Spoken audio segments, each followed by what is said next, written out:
Hi everybody, I'm Bree the Plant Lady, checking in with a mid-winter container gardening update. All of the containers I have growing were replanted this fall with things that would provide winter interest. And I thought that it would be a great time to show you how they're all looking now that we're in the middle of January and we've had temperatures as low as 20 degrees. So let's take a quick stroll. I wanted to start here on the back porch, where we have Sophia's favorite window box. She frequently sits in this. And this is planted with a native Carex, cherokeensis, and just white violas. It's planted in straight soil cube organic compost, my favorite soil for planting in, both in the ground and in containers. And this gets very little water. I try to come out at least like twice a month and water it with a watering can. Otherwise, it's just getting whatever rain happens to hit here. And overall, this I definitely consider to be a success because it's really low maintenance. It's totally evergreen and it's not bothered at all by the cool temperatures that we've been experiencing. Sophia's clearly the tour guide today. And another pot that I am absolutely in love with is just this simple direct seeded container. And this is actually wheat that I had grown last year and saved the seeds of. And to give it some extra interest, I just painted some crepe myrtle branches that needed to be trimmed and stuck them in the middle. But you can see this is actually on top of a foster holly that we had topped off. And you know, this gets frosted pretty much every single day. And the grains are not bothered whatsoever by the cold temperatures. That's why I love using them for winter interest. And hanging here off the back deck is a window box that is just planted with a cardoon and more violas. The cardoons are a little bit more sensitive to the cold, but so far they look fine. I actually really like how the big leaves droop through and then the violas poke up. And I don't water this at all, I just let this get rained on. Again, every one of these containers is planted in straight soil cube. That's really my trick for very low maintenance container plantings. If you use a really nice soil that stays moist, your plants won't really require you to do a whole lot. Now this is the last area that I got to, and I just planted all of this like a week ago, and so far nothing is germinating. But as you can see, everything is planted in straight soil cube.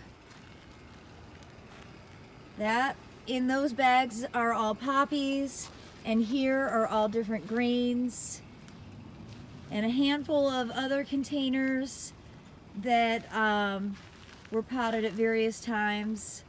So not much to report here, but everything looks neat and organized, and that was really the goal. Now in the fire pit bed, I have quite a few containers. Again, I have not watered anything. I've just been letting the rain do its job. I don't actually have any hoses hooked up to water because usually they burst the water lines, so we just turn the water off. So here we have a weeping boxwood that's been planted in this container for over a year. I'll probably plant that in the ground as I develop the next door property. Some direct seeded lettuce that's doing great, hasn't missed a beat.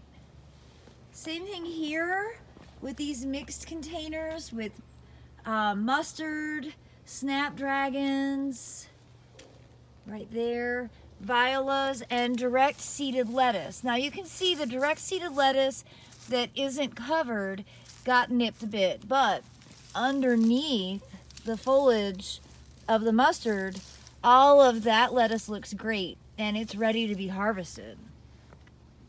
In this container we have parsley, some snapdragons, and violas, and another fun mustard. And here you can see the barley. And barley is just such a fabulous container plant, and it just no damage whatsoever. And I've had this growing where we've gotten down into single digits and the barley didn't show any signs of cold stress. So it's why I love it so much. course, red Russian kale just gets prettier with cold weather.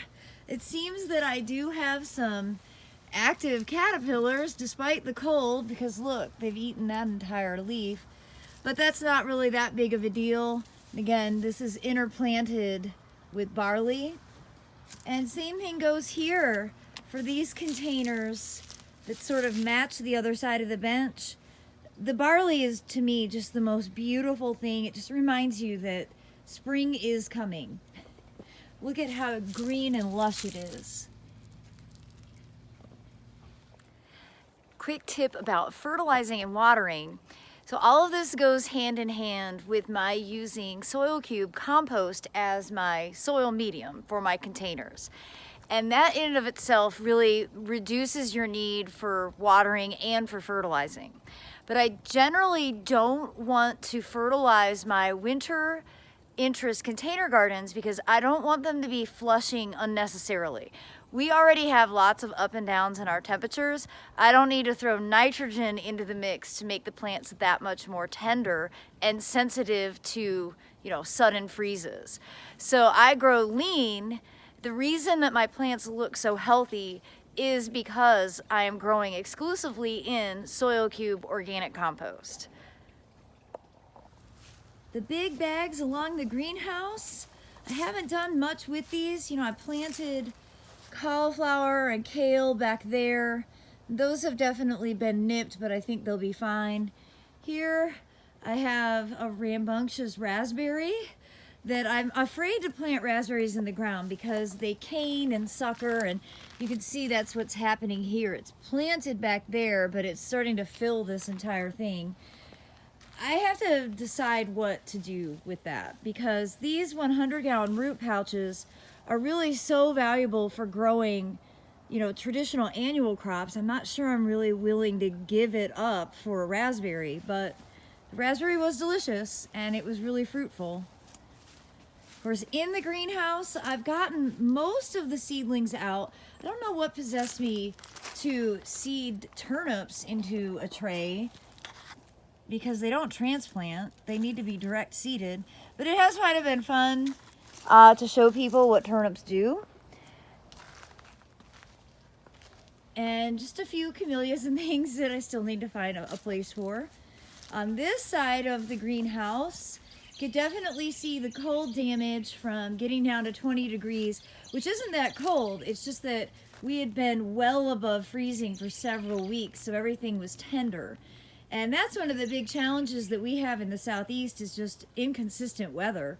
We're up and down and cold and warm, and that actually does more damage than just staying cold. For now, I'm going to leave these broccolis in hopes that I harvested the main heads, hoping that maybe they'll sprout a little on the sides. And I'll probably wait to seed anything new into these pots until probably late February. I've been getting a ton of questions about, is it too early to plant? And in some cases it is. In other things like potatoes, which I'll show you, I go ahead and just plant potatoes anytime I have them sprout in my kitchen. So I don't really think about it from outside temperature. I just am like, if I have them actively growing, I go ahead and plant them either in the ground or in containers. And I planted some potatoes in here, and some of these pots are direct seeded with poppies. I wanted to do a poppy experiment. And others are planted with potatoes. The key with potatoes is I prefer just to grow them outside, and they will very slowly grow as the temperatures warm, as the soil warms. And even if we do get cold, if they've been outside the entire season, they'll actually be hardened off to be able to tolerate the colder temperatures. So in the case of potatoes, I say go ahead and plant really anytime, particularly living in a warmer climate like me here in Zone 7. And this spot on my back patio, which is west facing, is really like the closest thing to a Mediterranean climate that I have. And all of these pots are doing really well. You can see agapanthus, which I'm going to plant in the ground in the spring. All of these things I do water these simply because I have a hose here in my heated shed. And let's pop in here where I've put some extra plants in. I could probably pull out this kale. I actually do want to harvest from that today. And everything in here is tender, so it really can't be outside when we are, consistently below freezing. So everything in here will stay until temperatures change dramatically, really probably not until mid to late March, maybe even into April. Of course, one of my favorite planters that we have on our property is the succulent table. And for the winter, it's planted with hardy sedum. This is sedum acre. And then yellow and white violas. And it looks awesome. Again, this does get watered when I pull the hose out. And of course, I pull the hose out primarily to do my floating flower arrangements. And you can see these are over a week old. Actually, there's still some ice here. They really hold up so much longer when temperatures are below freezing. But remember, do this in plastic containers. That way they won't burst. Of course, the driveway area has a lot of containers, including these two terracotta pots that are filled with hardy palms and violas and parsley. Both of those look great, as do the floating arrangements. And here we have the crescent containers flanking the live wall, and the crescent pots look great with cardoon, snapdragons, mustard, parsley. I really grew a lot of parsley this year. Here we have a small planter with chives, which are actually starting to develop flower buds. And I've been using these in cooking, and violas. And over here, this planter has some Swiss chard and thyme mixed in with the cardoon and snapdragons. But I'm most impressed with the barley wall. And I just have to tell you guys, it's so relaxing to come out and just pet it. This is like the most zen activity. I love this irrationally. This is definitely my favorite thing in the winter. Can't believe that I've never done it as an entire grain installation. I'm so grateful that my friend Preston Montague urged me to do this, because every time I look out the door, it makes me smile. This wall is the coolest thing. I just wish that they were everywhere. They're so easy to grow in, and everybody deserves the opportunity, even if you don't have a yard, to be able to grow something, and these walls are the perfect solution. And across the front porch, these planters have bounced back really well, and I'm positive this is definitely like zone 8 out here with all of this concrete that holds heat and the extra protection from the house. So you can see these mustards and cardoons haven't been nipped at all. They look really wonderful. And my favorite planter is right here. And that's because this amazing strawberry, this is Snowy Belle. I've been talking about it for probably 10 months now. I'm so impressed with the strawberry. And look, it's still putting out flowers. And if we get warm, it'll probably produce fruit in January. And look at how beautiful the foliage is. It's altogether, this is the strawberry that everybody should be growing. And my other window box, this is east facing, the other is west facing. This is all planted with the Carex cherokeensis, and this also does not get very much water. I'm probably like once a month coming out with a watering can to give this a drink. And this really doesn't get much rain just because it's on the east side of the house, and the roof line is over it. So I highly recommend this Carex for low maintenance winter interest. Of course, you can grow it in the ground, and I will plan to transplant this into the garden in the spring. But as a winter installation, I am so impressed with Carex in window boxes. Well, I hope you've enjoyed this quick tour of my winter interest container gardens. I look forward to sharing more updates during my weekly garden tours, so be sure to subscribe. And I'm wishing you all the best in your garden ventures this January. Thanks so much for watching, everybody.